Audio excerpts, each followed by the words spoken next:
your children well. Their father's hell did slowly go by, and feed them on your dreams. The one they fix, the one. Honey, listen, I understand that you really wanted to win the cars, okay? Don't you ever ask them why. We're not going back. I understand that you do, but we're not. We're not. I already tried.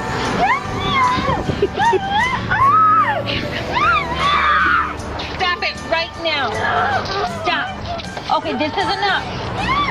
Don't you hit their car. I said no.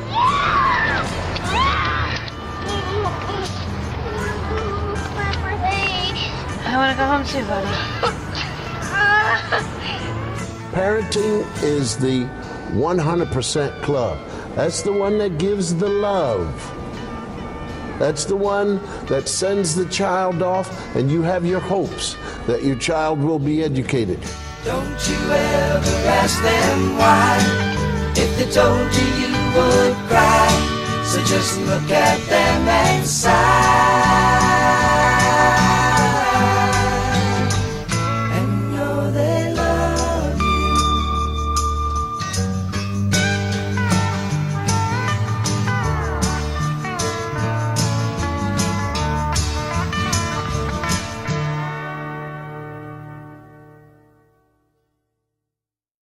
Kind of interesting as I looked into this, because especially with a family series, when I do those, of course you start with Scripture. What does Scripture say?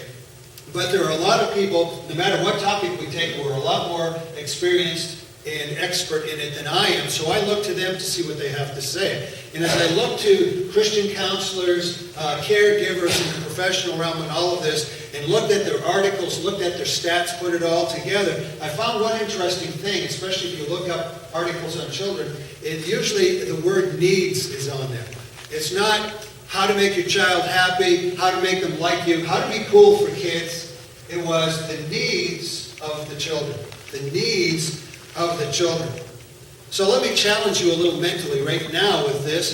As you sit there and you think of needs for children, what comes to mind? What, if you were to say the most basic needs coming to mind to you? And even just to force you a little more, or push you a little more, what would you say in your mind is the most essential need of children? What is the prime essential in all needs? Now, in the worker service that we had, and the teachers are all in there, man, they came up with great stuff. I could have sat back and let them do the sermon. They had all kinds of great things. And I'm sure if we opened up in here, you would throw out from experience a lot of things that are the needs of children. So what is it that I have to share this morning? Well, I'm going to pull back in the Scripture and start there for the clues of what this essential need is. And I'm going to start with Psalm 127, verse 3. It says, children are a gift from God. They are His reward. Children are a gift from God. They are His reward. Proverbs 23:13. Of course, Proverbs, if you want a how-to manual on almost anything, Proverbs is the book for you. And in verse 13 it says, don't fail to correct your children. Discipline won't hurt them. Punishment will keep them out of hell. Kind of an interesting thing. The cue that I'm getting from this is this. Before kids are anything else, you know what they are? They are spiritual beings. They have a spiritual side that is the most important element of who they are. And in this, a reward from God. Sometimes if you're in, like these poor ladies who are having a really bad day in the video up here, bless their hearts, almost any parent could say, yeah, I know what that's like. Been there, done that. Got the t-shirt. But the thing is as hard as it looks, and a child doesn't feel like much of a reward right then, the fact is, before they were ever your child, adult or little one, they were God's. They are His great treasure and responsibility. They are God's before they are anything else. And the second thing that is kind of a disturbing thought that comes through these passages is this. They are vulnerable, since they are spiritual beings, of ending up in hell. They could end up going someplace, experiencing something that you just don't want to have happen to your child. But that's the case. That's the reality of the universe in this case. Now, if we went to care professions, especially from the secular side, they could give us a great list of what the essentials are. As a matter of fact, they've got them broken down in categories. They can tell you, in the basic needs of a child are the emotional needs. Yes, there are. We are emotional beings. Things like attachment, security, connectedness, communication, love, respect, praise, encouragement, quality time with their parents. All these things are essential to a healthy child. Yes, they are. Physical needs. Yes, a child needs physical safety. A child needs food, exercise, water, and sleep. Deprive them of any of those things, and they're not going to be a very healthy person. Social needs. A child needs friends. A child needs some sense of acceptance in a peer group. If they don't get it, we end up with Columbine. You know, they need those things too. And then, of course, there are the intellectual needs. They are thinking beings. They need to be challenged intellectually. All these things. But Scripture says that the most essential is the spiritual. Why? Well, because if you look at it, at some point, your child will no longer need physical food. At some point, your child will no longer need the emotional connectedness from this earth or the social connectedness. But their soul, the spirit, their experience, a connection with God is something that has eternal consequences. So spiritual is the most important. And not only that, even in this life, we've talked about this. Remember as we talked of heaven and hell, that there's a mistake in how we tend to view heaven and hell in the Western church as something that happens in the afterlife. No, it doesn't. It starts in this life. It starts here. You start down the experience of hell in this life. And there are people who are very much experiencing hell. At least the foreshadow of it before the ultimate manifestation, of course, in the next. And heaven in the same way. So where we set things starts now, and the soul colors everything. If I were to ask you, what's your dream for your child? Maybe my child will become a doctor or president or whatever. But see, your child could be a doctor and be an immoral doctor.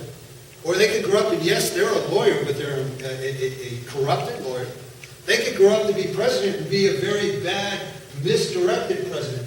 Where their soul is, the essence of their being will influence everything. It will color everything else they do. What is more important than spiritual health?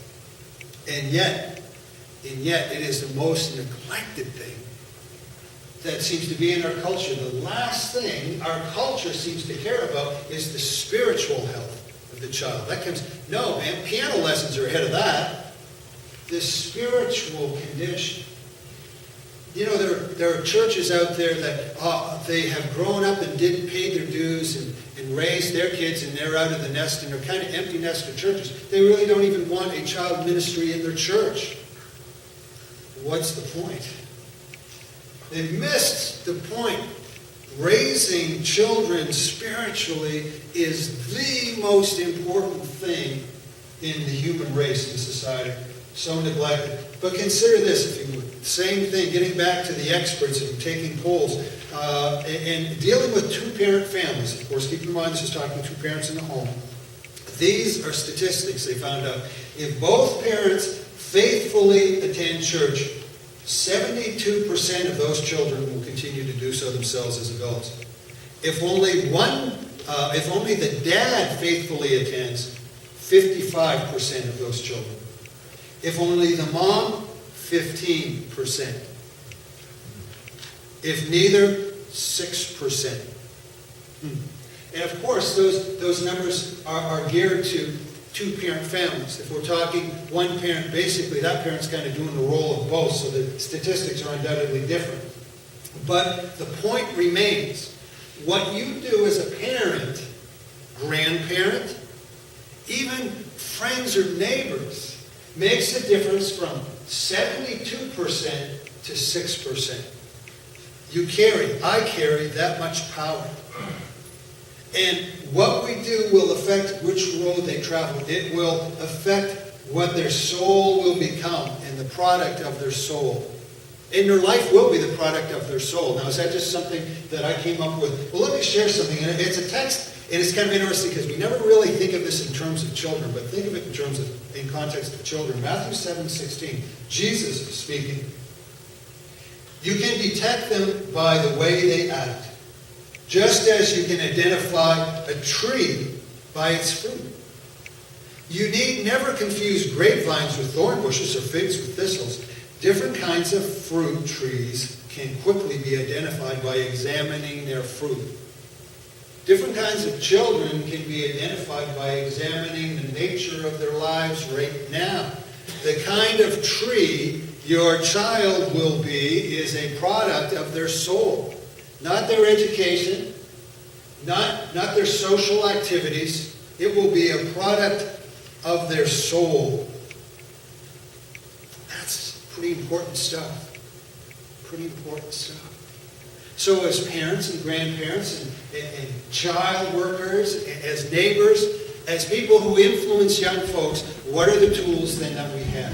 What are the tools that you can affect, you can cultivate the soul of the young?